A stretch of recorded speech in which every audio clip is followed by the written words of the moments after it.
Good evening, everyone. Please take your seats. Good evening, everyone. What a magnificent day this is for Nalanda University. Today, our halls resonate with the spirit of learning that transcends borders, just as they did centuries ago at ancient Nalanda. So, on behalf of Nalanda University, I feel very honored and take a great privilege to extend the warmest welcome to His Excellency, the Honorable Prime Minister of Bhutan, Lönchen Daksho Sering Tobgay, Jumba Lekshola.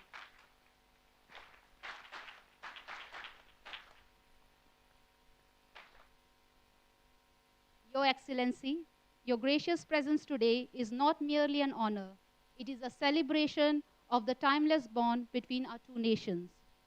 A bond woven from a shared legacy and lived in the spirit of holistic development, illuminated by wisdom, enriched by scholarship, and anchored in the universal values of peace and harmony. I am equally privileged to extend our most gracious welcome to Tashe Domala, Honorable Madam Prime Minister of Bhutan.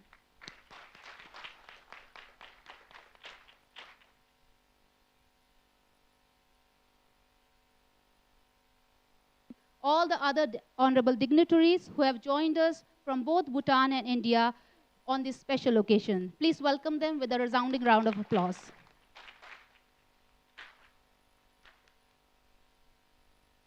I also warmly welcome to our Honorable Vice Chancellor of Nalanda, Professor Sachin Chaturvedi, whose visionary leadership continues to write chapters of excellence in Nalanda's story. A warm welcome to our Nalanda faculty members and our dear students too. The friendship between India and Bhutan runs as deep as the roots of Bodhi tree, nurtured by centuries of shared cultural heritage, mutual respect, and common ethical values. Bhutan, as one of our cherished partnering countries of Nalanda University, holds a special place in our academic community. This partnership is not merely institutional, but represents a confluence of wisdom traditions that have flourished in both our lands for centuries. Though rooted in Indian soil, the ancient Nalanda was never just about India. It was about world coming together to learn, to grow, to discover across diverse disciplines. Today's Nalanda carries the same torch. As an institution of national importance, we are not just preserving a legacy that once upon a time impacted the entire globe, but we are living it, breathing it, and aim to share it again with the world with the same rigor and efficacy. Under the visionary leadership of our Honorable Vice Chancellor, we are creating a space where ancient wisdom meets modern solution, where sustainability is not just a word, but a way of life, where rigor of logic defines our speech, where different cultures don't just coexist, but create shared ethical values. And isn't it that exactly resonates beautifully with Bhutan's culture, progressive policies, and innovative initiatives under the esteemed leadership of His Excellency, the Honorable Prime Minister of Bhutan. Our students, with a special mention of Bhutan today, are the founding pillars of this Nalanda spirit. So I again request everyone to please welcome His Excellency for his esteemed presence today.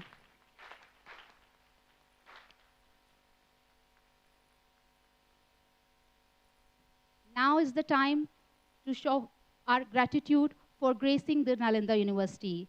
So I take the privilege to request our Honorable Vice Chancellor to felicitate His Excellency, the Honorable Prime Minister of Bhutan, with the traditional offering of an Angavas and the sacred Buddha statue, as well as a Madhubani painting of Tree of Life.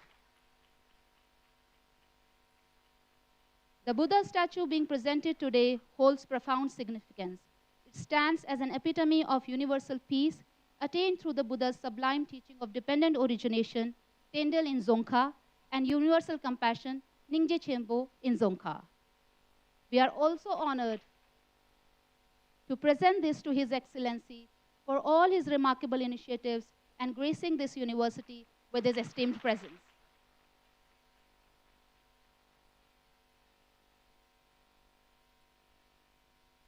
We are also honored to present a Madhubani painting of the Tree of Life. This exquisite art form, originating from the ancient land of Mithila, symbolizes harmony between nature, life, and spirituality. The Tree of Life with its branches, roots, and vibrant motifs, beautifully conveys the interconnectedness of all existence, echoing the various essence of Nalanda's philosophy and the universal values cherished by both India and Bhutan. Thank you very much, Your Excellency, Katin Chela, for receiving this token of our affection and respect. And thank you very much, Honorable Vice Chancellor, sir. Now, it is my distinct privilege to invite our Honorable Vice Chancellor, Professor Sachin Chaturvedi, to deliver his welcome address. Please welcome him.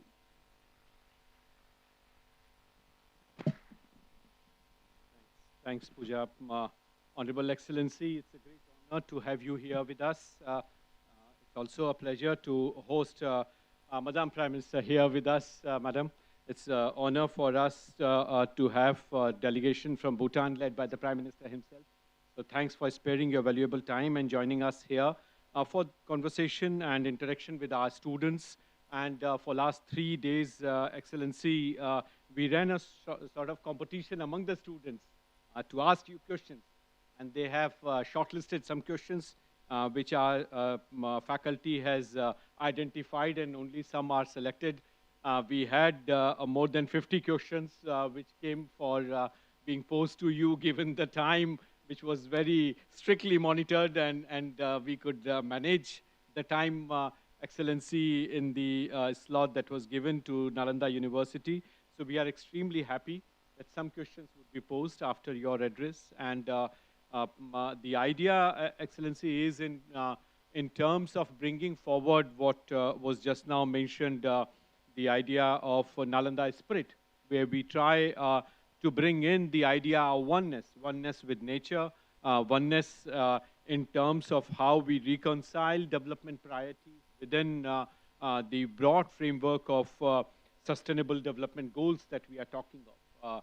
As Excellency is aware, almost all the countries have to present their voluntary national reports, VNRs, at the end of the year. Bhutan also presented last year. India presented this year.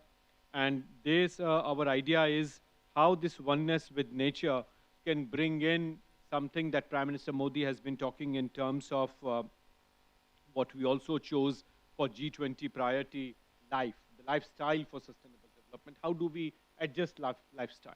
And as Excellency, you see, with economic growth expanding, we find that more and more of the global South countries are seeing rise in their per capita income. And this per capita income rise is also ending up copying the Western lifestyles, which are more resource intensive, which are more carbon contributing, and also in the way the pollution is happening.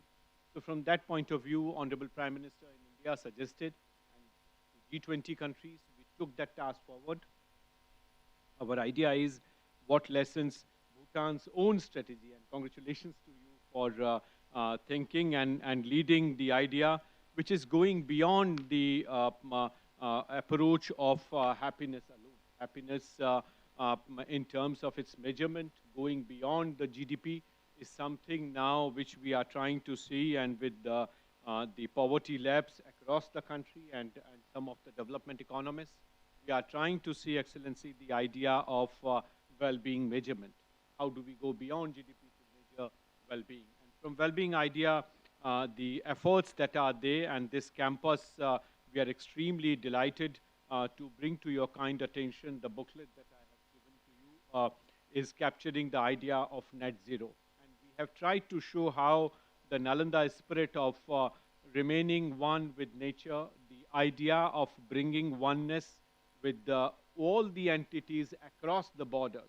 So the idea of peace and conflict-free world is something that Nalanda stands for, and this is something that the wider development strategy of Bhutan is also bringing forward.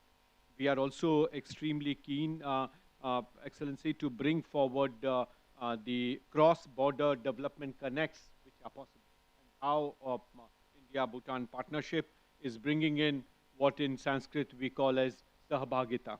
So how that Sahbhagita idea is coming in, and what way we go forward. We are also extremely delighted to learn about the Galfu city that you are thinking of, the Galfu mindfulness city. Our idea there, Excellency, is to draw the parallels that are there between the idea of a Gelfu mindful city with the idea of Nalanda spirit. How the two reconcile and in what way we are able to take the task forward. Our students, Honorable Prime Minister, have chosen several themes to capture the idea of culture, civilizational ethos, and their interlinkages, the way they are intertwined. So multiple issues are awaiting to be responded to you by you, and we would be opening up the floor once your address is over. I stop here and once again warmly welcome you to this campus. Thank you.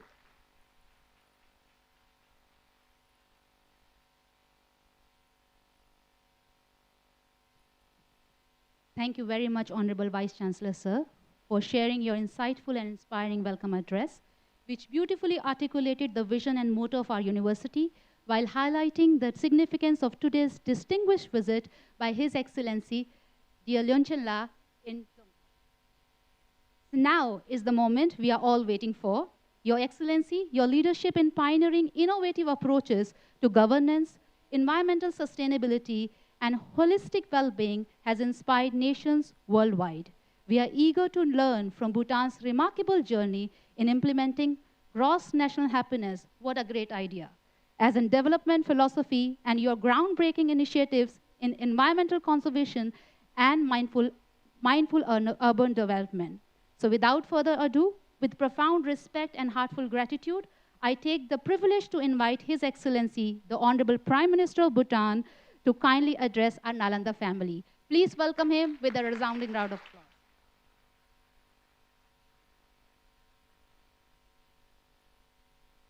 Thank you. Thank you very much. I'm acutely aware that I am in a seat of learning, of knowledge, center of knowledge that is more than 2,500 years old. So when you say that you're going to pose questions to me, I think it's unfair. I've only just arrived, and my wife and I, our friends, we're delighted to be in Rajgir. I want to thank the government of India, the government of West Bengal,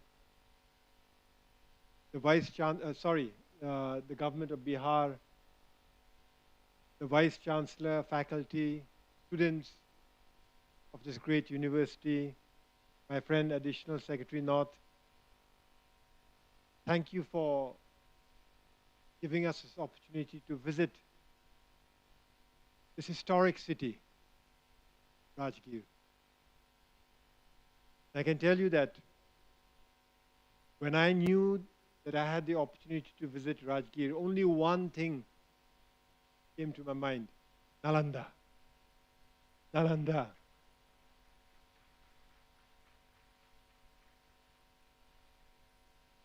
So the Guinness Book of World Records,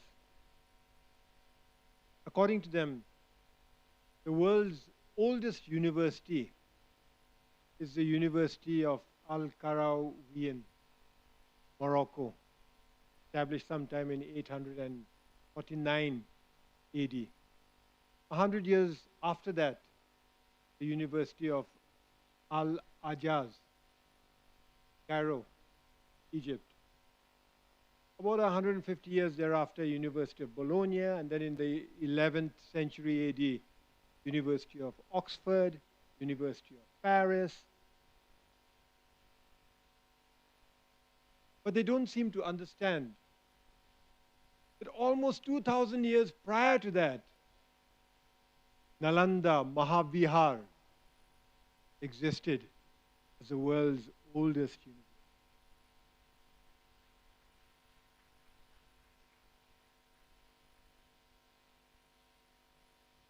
Nalanda Mahavihar, center, knowledge, center of excellence, research, education, of philosophy, spirituality. Nalanda spirit existed like in the 6th century BC. It is old. Not just old, It was big. By some accounts, it had more than 10,000 residents in one time, most of them residing in this vast premises. Perhaps that's why people can't see it as a university. They may have seen it as an entire city of knowledge. Big. Nalanda Mahavihar. Important. So important that it had students and scholars from all corners of the world studying here. From Tibet, China, Korea, and beyond. Studying here. Very important. Because from Nalanda Mahavihar came to be born the Mahayana Buddhist tradition, the Vajrayana Buddhist tradition. And today Bhutan is the only surviving Vajrayana Buddhist kingdom in the world.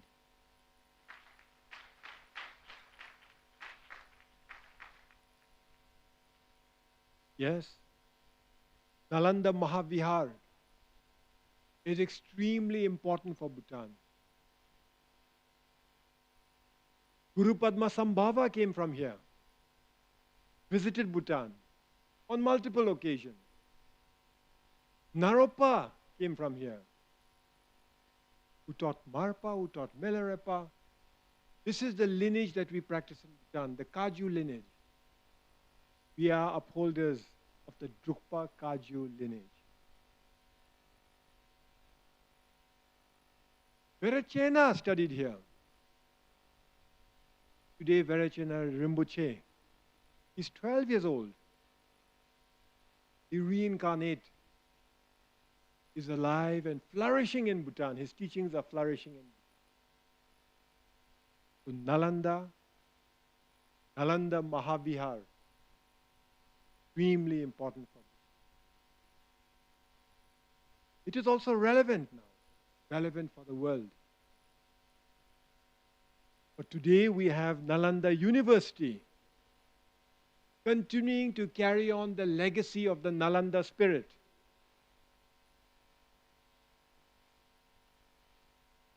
Today we have students from all over the world.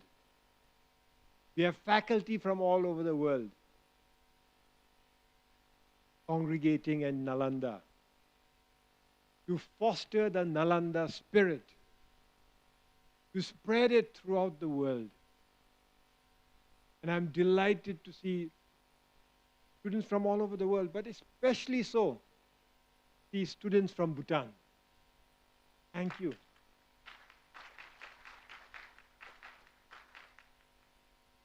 Thank you.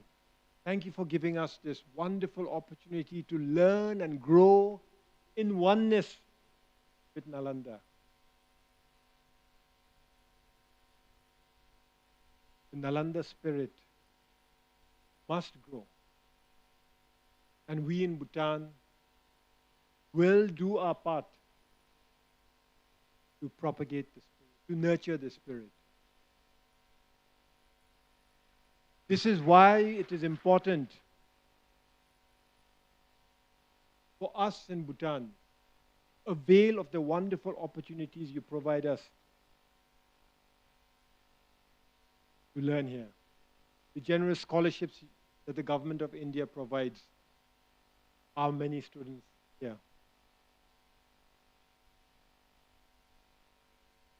But something else, something very important is also brewing in Bhutan. That is the Global Peace Prayer Festival. The Global Peace Prayer Festivals will be conducted in Bhutan in November this year. It is to bring people from all over the world to contemplate the situation of our world,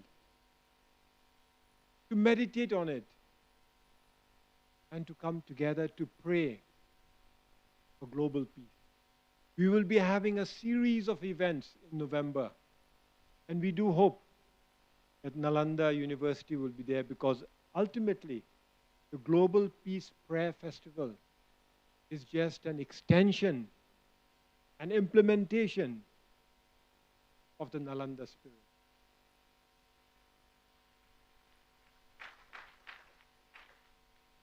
I wish to reiterate my gratitude to the Vice Chancellor and the faculty of Nalanda University for giving us so many scholarships and the opportunities to pursue very important studies in Nalanda University.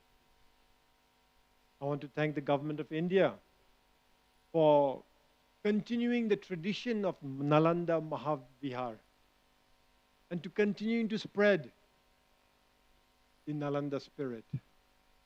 And in that spirit, for giving Bhutan the opportunity to build a temple in Rajgir.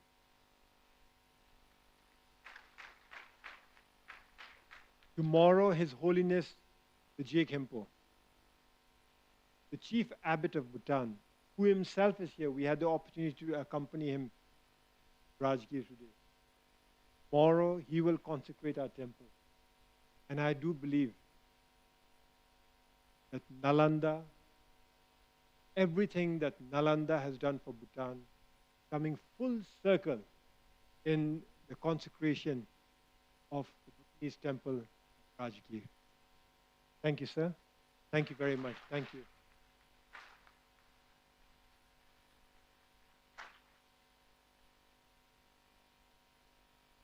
Your Excellency, thank you very much.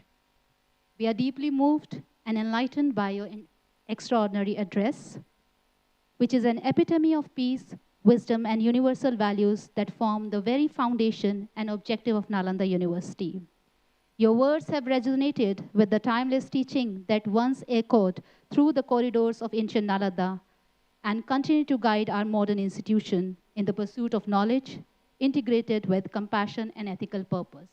Thank you for the mention of Jesu Naropa, the great Mahasiddha from ancient Nalanda, who impacted the global philosophy once and now lives in the heart and soul of the Bhutan. Your Excellency, you have shown to our students that the true leadership is not about power, it is about service, and the world peace is just not a beautiful dream. It is an achievable goal when we lead with wisdom and compassion. So thank you very much once again for your kind address. Now comes the most vibrant part of today's evening. Our students are the beating heart of Nalanda, and that heart beats with special excitement today. As our Honorable Vice Chancellor, sir, has already mentioned, the response was overwhelmingly incredible.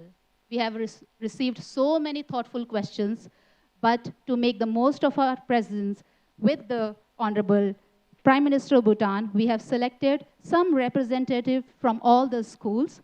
And without taking much time, I will give this opportunity to our brilliant students of Nalanda to ask questions about ethical leadership, about economics, how to balance economics, ecology, and the ethics.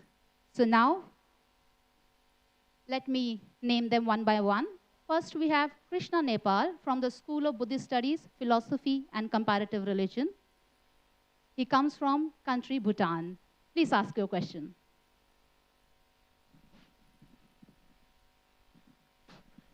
Kuzampola, Your Excellency.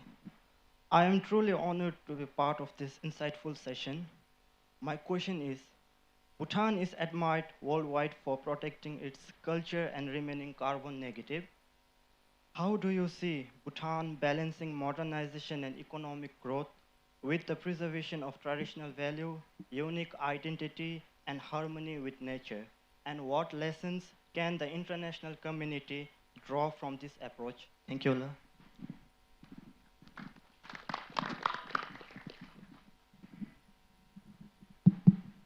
Thank you very much. In a nutshell, the answer, and it's not my answer, is gross national happiness. Because the Bhutanese students would know that gross national happiness is a development philosophy introduced by His Majesty the Fourth King, gifted to the people of Bhutan, and through the people of Bhutan and the country of Bhutan to the rest of the world by His Majesty the Fourth King, Jigme Singye Wangchuk, who incidentally turns 70 years this year. And I say 70 years this year, and I refer to him as His Majesty the Fourth King because our current king is His Majesty the Fifth King. So we have His Majesty the Fourth King because His Majesty the Fourth King, he imposed democracy, he introduced democracy in Bhutan, and then he abdicated when he was 51 years old. This is an indication of how great a king he is. And so, gross national happiness seeks to enhance the happiness and well-being of our people. And it aims to do so by balancing economic growth, modernization, which is important, with social progress, cultural preservation, environmental conservation, and good governance. It has worked for Bhutan.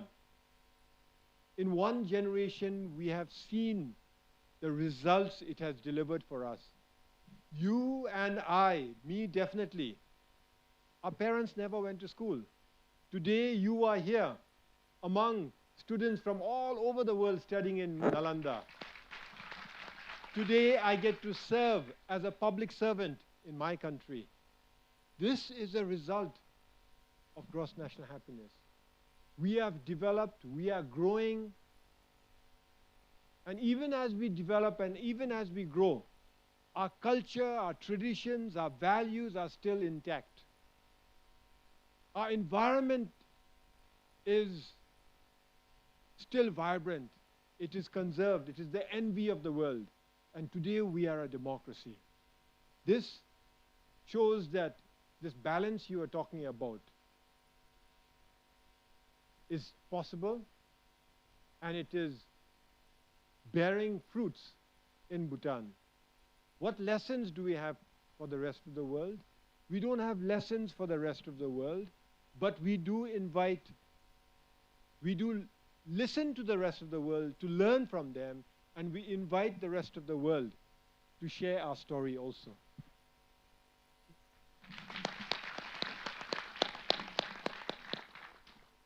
Thank you very much, Your Excellency. Next, we have Anisha Yadav from School of Economics. She is from India.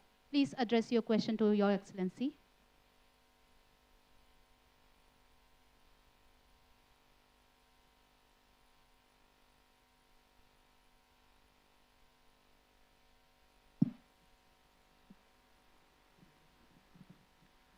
Namaskar, sir. A very warm welcome to Nalanda. So my question is, Bhutan emphasizes gross national happiness over GDP. Do you see potential for this framework to inspire global economic model in sustainability? How can we as future leaders ensure development that respect both nature and human well-being? Thank you. Thank you very much. It's a very important question. So GDP is important. And when you talk of gross national happiness, we understand that economic growth is important, that GDP is important. But that growth must be balanced with social progress, with cultural preservation, with good governance. That growth, that economic growth, GDP must have a purpose.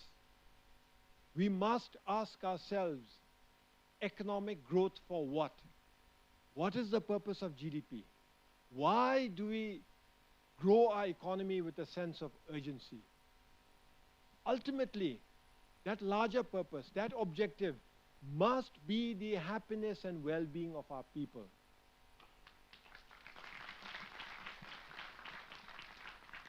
If economic growth does not add to happiness and well-being of our people, we must ask ourselves, what are we doing?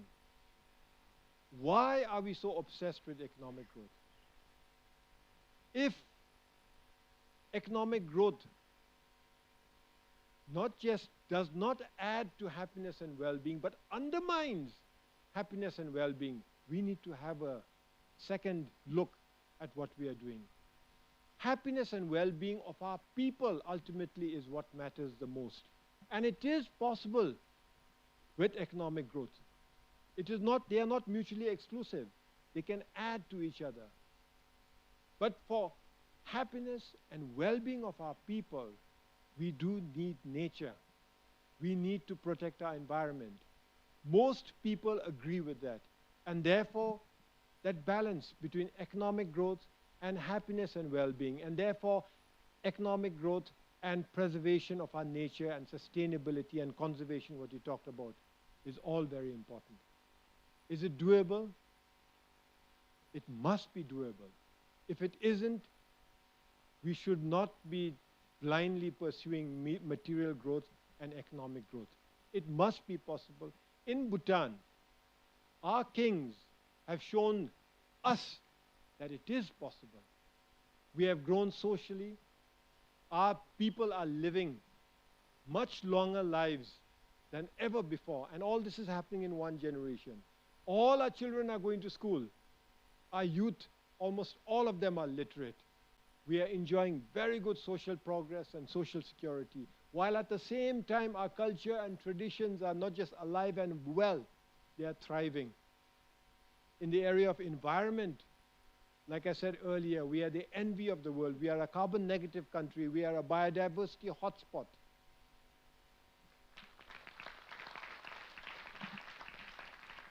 And our kings have introduced democracy designed for Bhutan, introduced democracy according to our own terms.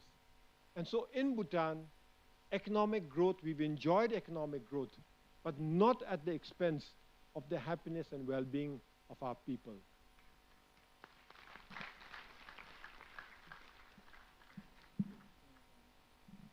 Thank you very much, sir. What an inspiring response. Next, we have Tejas Gaurav from MBA. Please address your question. Kuzuzangpo, Honorable Prime Minister. Sir, Bhutan in coming 2030 aims for a new development model, balancing economic growth and spiritual happiness.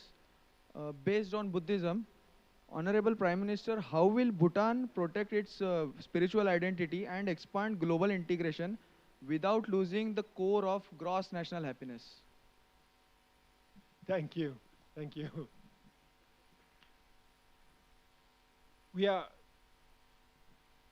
Our biggest friend is our biggest neighbor, India. 140 crore people. Bhutan has only 7 lakh people. India has 140 crore people. So we in Bhutan have 140 crore friends. I mentioned this because you asked, how will Bhutan navigate global integration? Should we be concerned? Our experience with India is that we don't need to be concerned. Our friends in India, our friendship is growing, while at the same time, the spiritual identity you mentioned is also thriving. Our spiritual identity, we are a Buddhist country, a Vajrayana Buddhist country, a Drukpa Kaju country.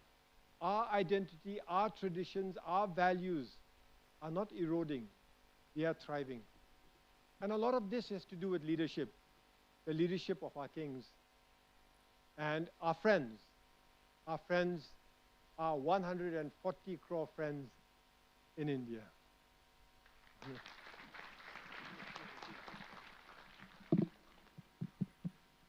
Thank you very much. Next, we have Ms. Shelja Jha from a School of Language, Literature and Humanity. She is asking about the nuances of languages. Namaskar, Honorable Prime Minister of Bhutan. My question is, given your academic formation abroad and your grounding in Bhutanese culture, how do you see the role of translation between Dzongkha and English in preserving Bhutan's literary identity while also engaging with global dialogues in literature and culture? Thank you. Thank you for a very difficult question. I thought we were supposed to ask questions to students. And we are supposed to see how well the students do. But it's the opposite way. So, at a very basic level, translation between languages can get tricky. In Bhutan's case, we have had to navigate this area very cautiously, especially so in Bhutan because we are only 7 lakh people. And we have something like 19 languages and dialects among us. We have a national language, Dzongkha, but we have many other languages and dialects in Bhutan. Yet, on the other hand, we are only 7 lakh people.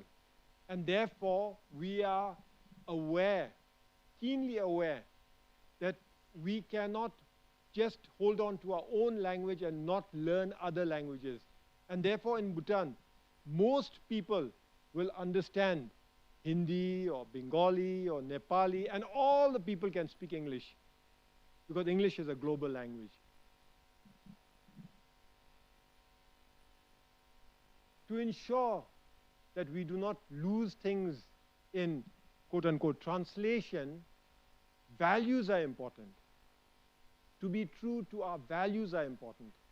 And in our context, it is our spiritual values and the values and principles of gross national happiness.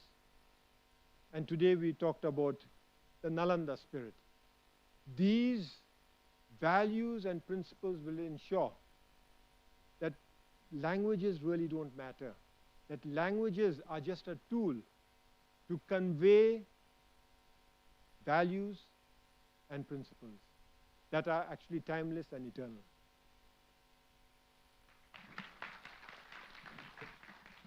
Thank you once again, sir. Next, we have Muskan from the School of Environmental and Ecological Studies. Please address your question to His Excellency. Good evening, Honorable Prime Minister. Considering Bhutan's commitment to gross national happiness, how do you envision the government of Bhutan addressing the challenges of youth, mental health, digitalization, and climate change to ensure a peaceful, prosperous future for country while preserving its unique cultural heritage? Thank you. This is not a unique problem for Bhutan. It is a global problem. Bhutan, India, the rest of Asia, Africa, Europe, Americas, we all have problems. The problems you talked about, youth, mental health issues, and we must take stock of where we are as a civilization, as a human civilization, and how we can not just address these challenges, emerging challenges, but how we can enhance happiness and well-being so that humankind can prosper. I think Nalanda plays a very important, Nalanda University plays a very important role in crafting ideas, in holding discussions and then crafting ideas and solutions as to how to address these concerns, how to ensure that our youth remain motivated, how to ensure that youth can be technologically not just savvy, but can contribute to technological development on the one hand, but on the other hand, be true to our values, true to our ideals, and also do our bit to protect our planet.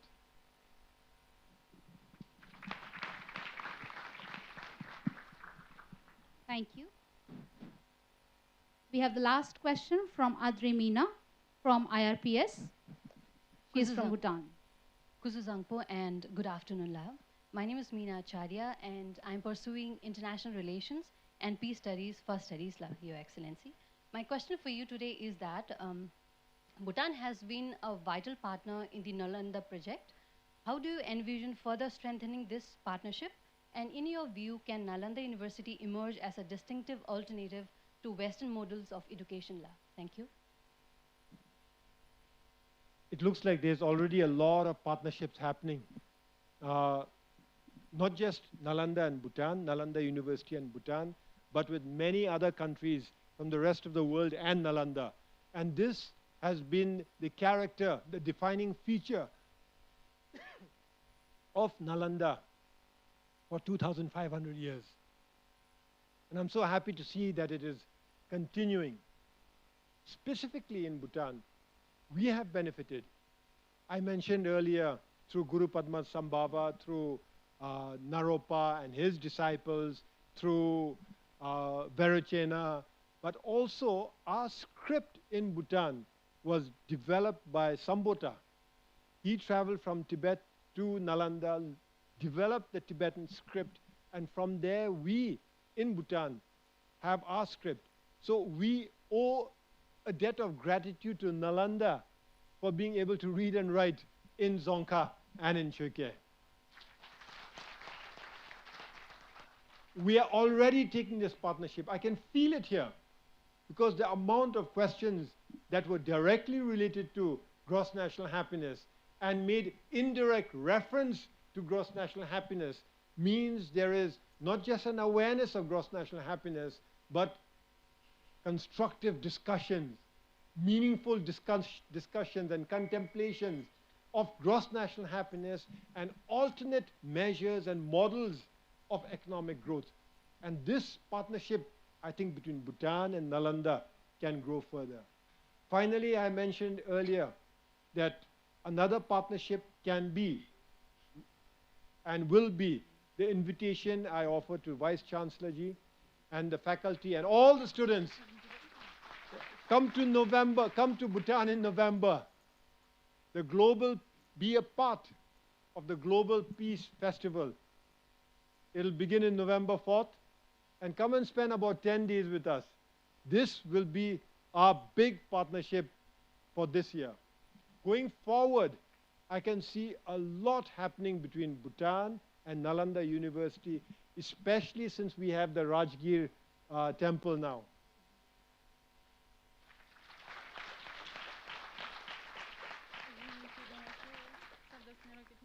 And the final question, can Nalanda offer a different model, an alternate model of education to the rest of the world?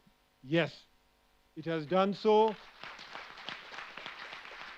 It has done so for 2,500 years. It will, it must continue to do so.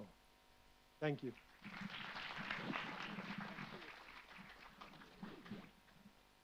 Thank you very much, Your Excellency, Honorable Lunchin of Bhutan.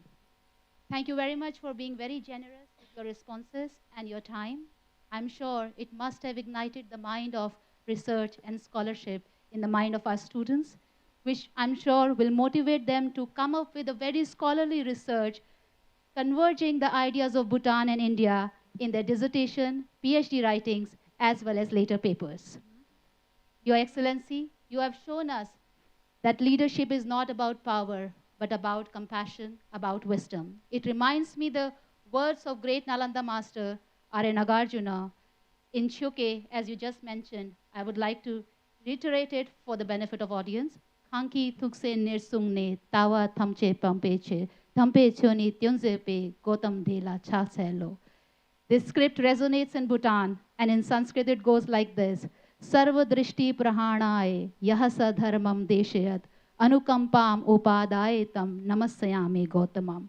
So these are the words of R.A. Nagarjuna, which your speech has just mentioned today, that a nation becomes great where the knowledge thrives with compassion, where the knowledge, economic development, ecology serves the purpose of happiness of the people of its nation. Thank you once again very much for your kind presence today.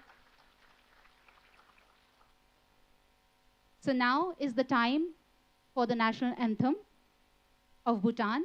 I would request everyone to please rise at your position in respect for the national anthem of Bhutan.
Next, we'll continue with the national anthem of India.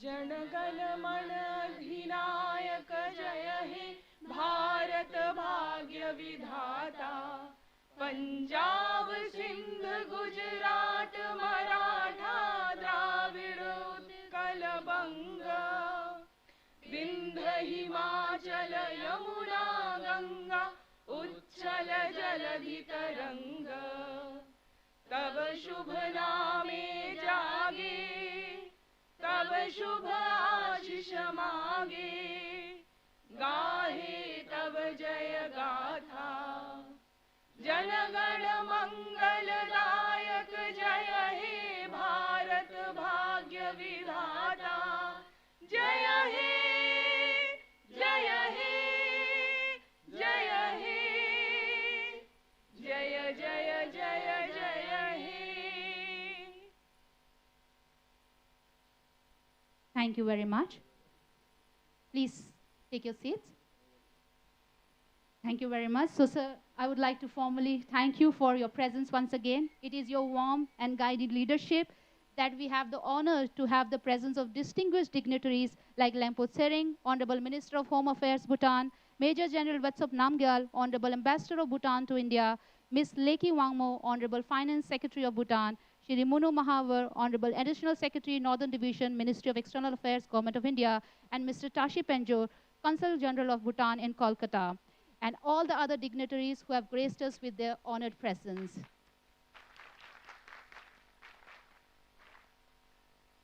So, Your Excellency, now is the time for the exhibition that we have prepared, followed by a photo session. Thank you very much.